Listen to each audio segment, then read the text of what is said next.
Yeah, so let's read a little bit from the Satanic Bible that I purchased the other day. The Satanic Bible by Anton LaVey, this fellow right here. Something that, you know, the way I read books, I just kind of skim them and I go through whatever page calls to me. So what called to me was page 81, and this right here, I'm going to be reading it. It says, indulgence, not compulsion. The highest plateau of human development is the awareness of the flesh. Satanism encourages its followers to indulge in their natural desires. Only by doing so can you be a completely satisfied person with no frustrations, which can be harmful to yourself and others around you. Therefore, the most simplified description of the satanic belief is indulgence instead of abstinence.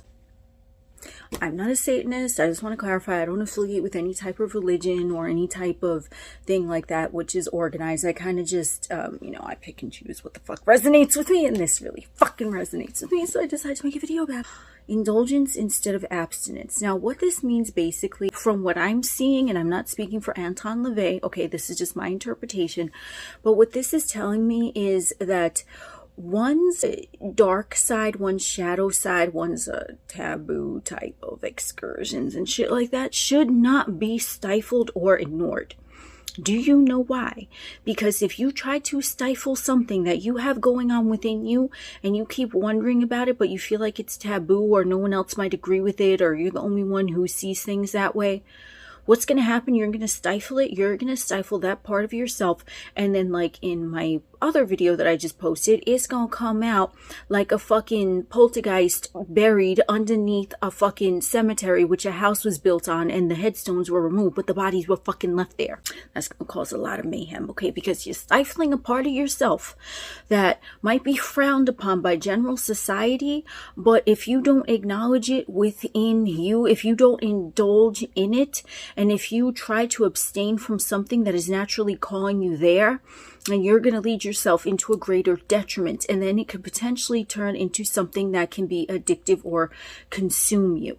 So the Devil Tarot card, Satanism, the devil, really speaks about this urge, okay? It's about something in the physical flesh, or something that is beckoning to your physical flesh, that is drawing you forth to it, that is summoning you forth, summoning your energy.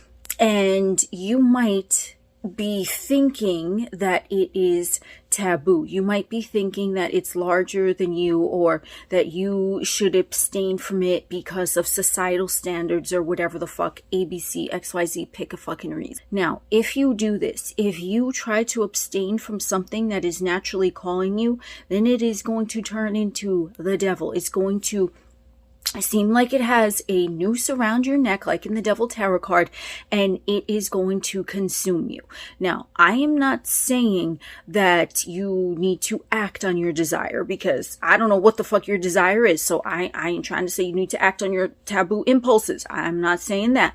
What I'm saying is, if you don't acknowledge that energy within yourself, then it's going to come back around and bite you in the motherfucking ass, just like the fucking poltergeist.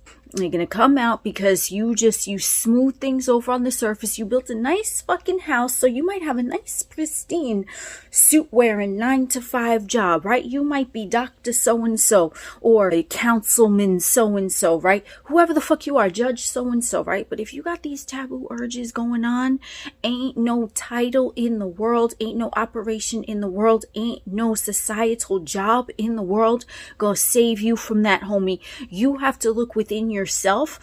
Even if it's something that society fucking frowns upon, you gotta look at that.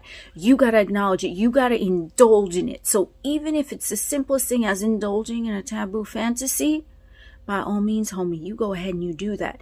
And the more you acknowledge this thing that is considered taboo by society, the less taboo it's going to feel to you, and the less control by byproduct is going to have over you. So that devil with the noose around your neck, this taboo thing that you're trying to abstain from, that you're trying to ignore, that you're just sweeping under the rug, is going to grow bigger because you're ignoring at it when it just wants to be seen. So this shadow aspect of yourself that you ought to indulge in even if it's in your own psyche, even if it's just telling someone that you trust that you have this taboo thought about such and such or so and so or this and that, it's there for a reason.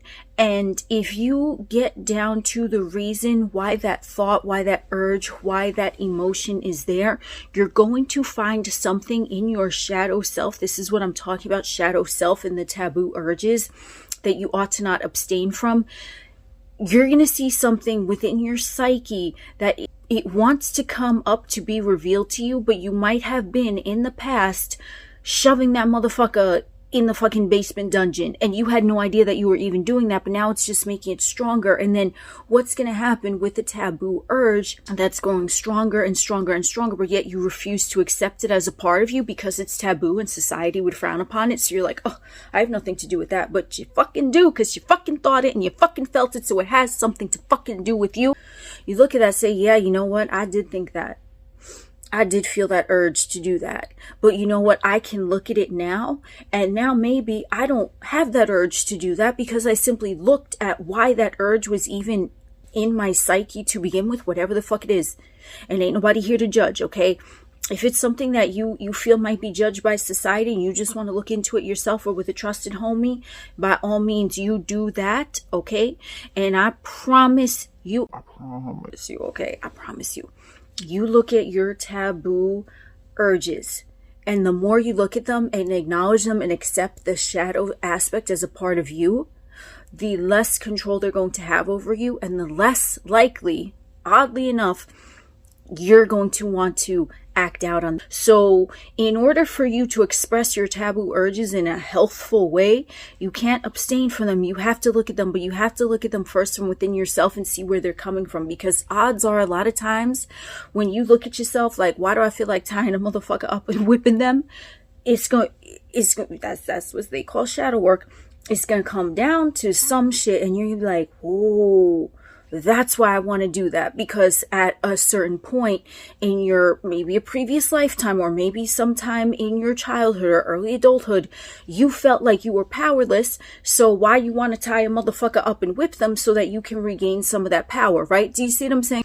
Especially with sexual things, you know, that's like lower chakra energy, lost sexual energy. So a lot of times shadow work has to do with a lot of sexual things, and shadow aspect can appear a lot during sexual intimacies. That's where we tend to notice the shadow the most, at least from what I've observed. We're like, oh, that's where that came from. And the more you look at your sexual urges, even if they seem taboo, the more likely you're able to see where this sexual urge stemmed from. And then you can start expressing that in a healthful manner, that now it's not going to feel taboo to you. It's going to feel pleasurable and enjoyable and fun to you.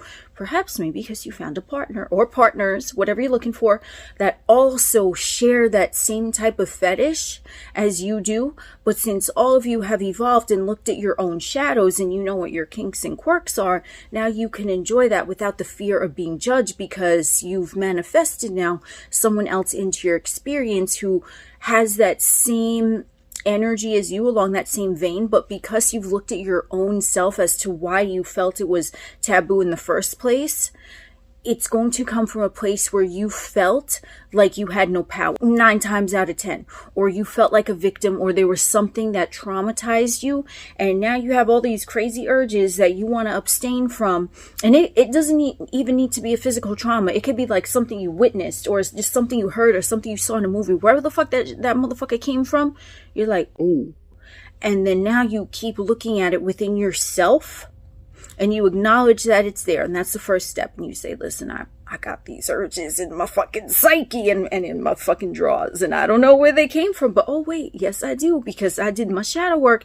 And I'm not abstaining from looking at this aspect of myself. Now I'm indulging in it. And because I've indulged in it and I can own it and accept it, now it's no longer a shadow. Now it's look for energy. It's brought into the light.